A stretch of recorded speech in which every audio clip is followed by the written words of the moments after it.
We are working together to ensure inquiry instruction is occurring in all grades with our partner schools. ETHOS celebrates the outstanding teachers and administration at St. Thomas the Apostle Catholic School in Elkhart, Indiana. Thank you.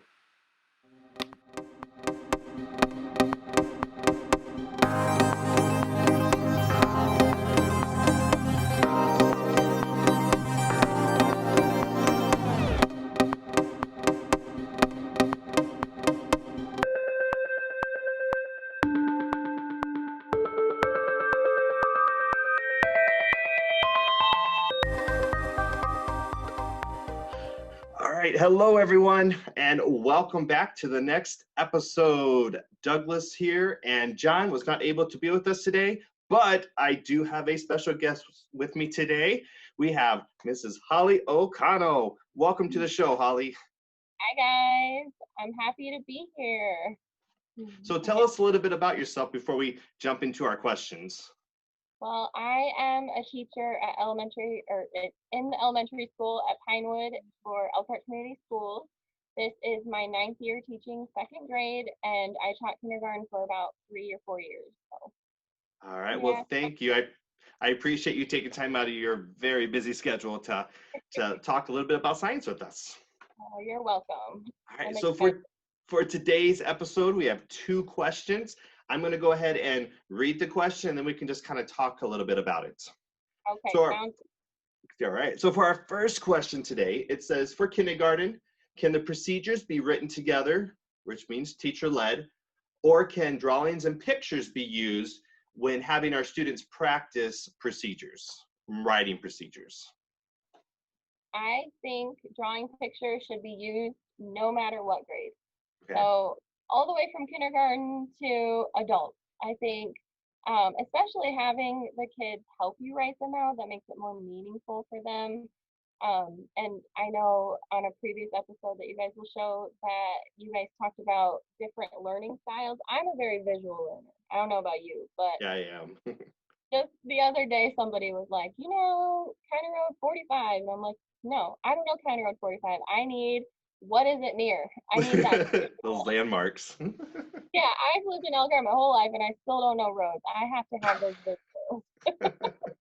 So I think it is so beneficial to just break down those steps, those procedures, using those pictures, and it helps make that procedure more concrete in their head.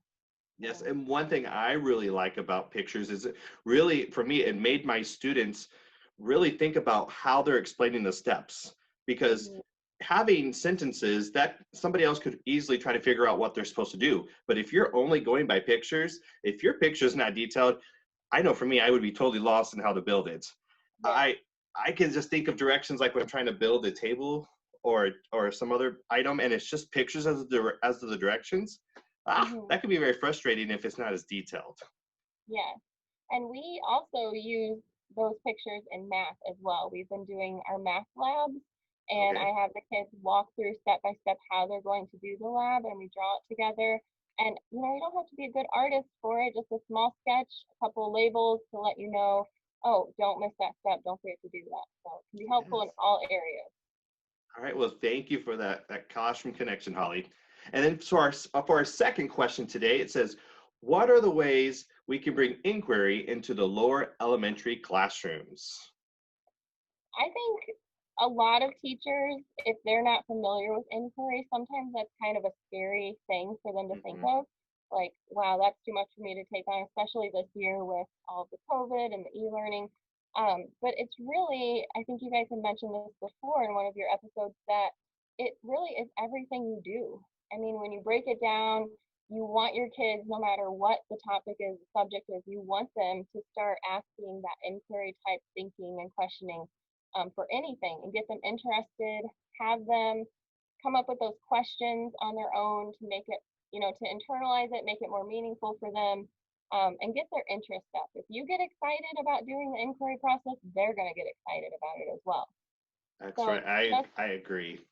Yeah, just really focusing on, like in 2nd grade, we're more focused right now on making those observations and asking those questions. That's really the furthest we've gotten this far, with only seeing 2 classes a week or seeing them twice a week. So if you can get that far, that's a great start. And And then, those observations and then turning those questions from the observations, that's really the foundation of inquiry.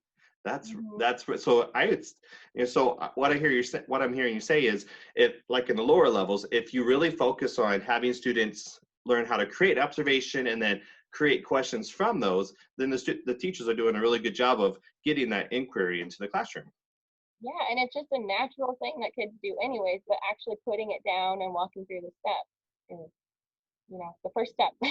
Yes, exactly. And I have to say, when I first started learning about the concept of science inquiry and get into my classroom, even as a sixth grade teacher, I was a little intimidated.